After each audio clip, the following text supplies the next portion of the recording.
Hello everyone, in today's video we're going to be going over my new favorite Makita impact driver. That's right, the XDT19. In a previous video I showed you guys this XDT15 and I told you it was my favorite. Well, I was wrong. It quickly became my least favorite. When I realized that the XDT14 was basically the same size, way more powerful, more features, I started using this thing constantly. But you want to know what? I'm super excited to bring this new one to you. I just got it. That's right, their newest impact driver on the 18-volt lineup, to the best of my knowledge. If I'm wrong, let me know in the comment section below. If there's a newer one, I want it, let me know. The XDT19 is replacing Makita's XDT16. Now, since I don't have that, I'm going to show you a few comparisons as to why this impact driver is better than the 14. If you take a look at both of these side by side, you'll notice that the 19 is just a tad bit smaller. Now, if you take a look at the weight, I'm measuring them with a 2 amp hour battery on them. The XDT19 weighs 2 pounds, 12.3 ounces. The XDT14 weighs 2 pounds, 13.2 ounces.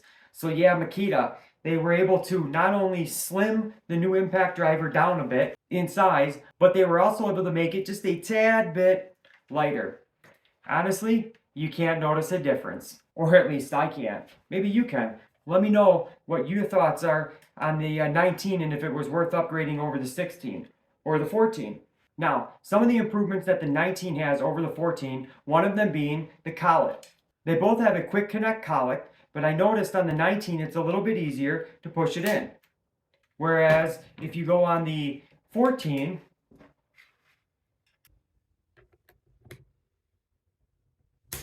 a little bit harder to push that in there.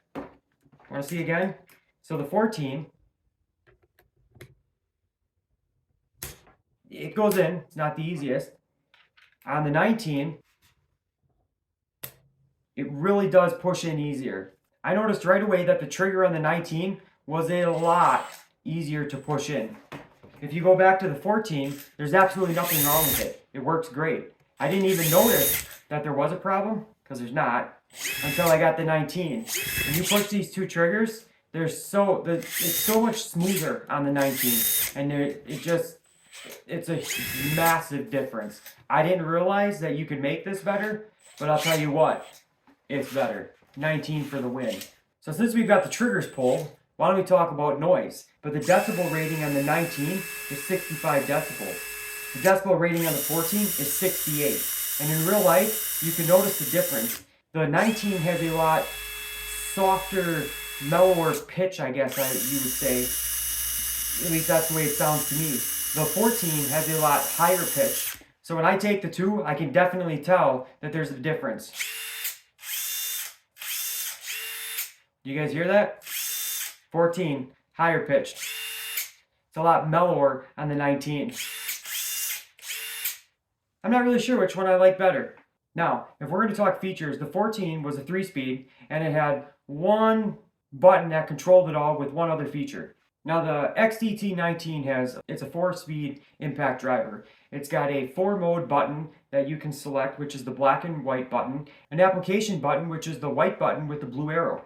The 4 modes are going to give you RPM options of 1100, 2100, 3200, and 3600 RPMs. On the flip side of that, you're also going to get 1100, 2600, 3600, and 3800. The XDT19 has 1590 inch-pounds of torque, whereas the XDT16 had 1600 inch-pounds of torque.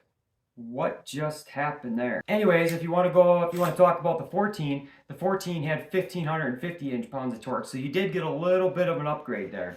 Let's talk application modes. The first one is a wood screw mode.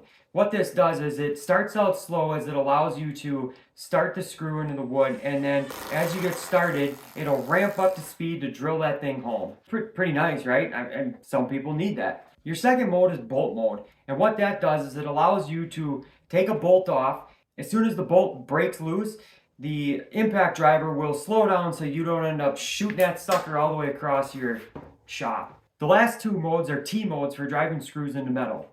Mode 1 is for thin metal and will cut out power after a few impacts to avoid stripping out the screws. Mode 2 is for thick metal, so it'll start out real fast and then it'll slow down the rotation as the tool starts to impact to avoid stripping it out. Fun fact, this is something I really love. They changed the light sequence on the 19 over the 14. Public service announcement, I think that's what they say. I'm going to turn the lights on right now so don't get blinded. Here's the light on the 14. As you can see, it's a single light right down here by my finger. Here's the light on the 19. You change it up, you got 2 lights on each side. Now what I like about this is the 14 here does not have a mode select button right above the trigger. That's where the light is. The 19 has a mode select button. So what you can do is to start with the light, if you need a flashlight, you can put the speed selector in neutral so the trigger won't come on, and then you can hit the power button or the trigger button and you can turn the light on. This will stay on for approximately 1 hour. You can use it as a flashlight. If you want to turn it off, you just hit the button again, light's off. Both of these come with the option to actually turn the light off. So right now if I hit the trigger, the light turns on, it'll stay on for about 10 seconds. If I don't want the light on, all I gotta do is hold the black and white button for about 3 seconds. The light goes off. Now I can operate the tool and I don't have to have the light on. Anybody has the 14 and didn't know that, you could do the same thing. See? Lights off. So with the quick select button, if you want, you can hit this button and it will toggle through all of your speeds, 1, 2, 3, 4. You also have the ability to set one of your quick mode functions. Instead of toggling back and forth, 1, 2, 3, 4, you can set it to whichever one you want. Let's say wood mode. I set it to wood mode, I hit the button, now I can go back and forth between speeds 1, 2, 3, 4 or wood mode instead of having to manually hit the application button. So, out with the old, in with the new. Or in my case, I'm gonna keep them both, but this is definitely the king of the hill now. I love this impact driver. The XDT16 is definitely a step up from the 14. Am I going to tell you you need to go run to the store and buy this one over this one? No, this impact driver works perfectly fine. I love this impact. I'm still going to use it. But I like the best, the biggest, the baddest, and this is that for Makita. In my opinion, this is the top impact driver on the market. My definition of best is not the most powerful. It's the one that gets the job done day in, day out, and at the end of the day, it makes me happy. If any of you have this, are gonna get it, have a different one of Makita's, what, 10, 15? I don't know, they've got so many impact drivers. Let me know in the comment section below which Makita impact driver is your favorite. Thank you all for watching, and I'll see you on the next one.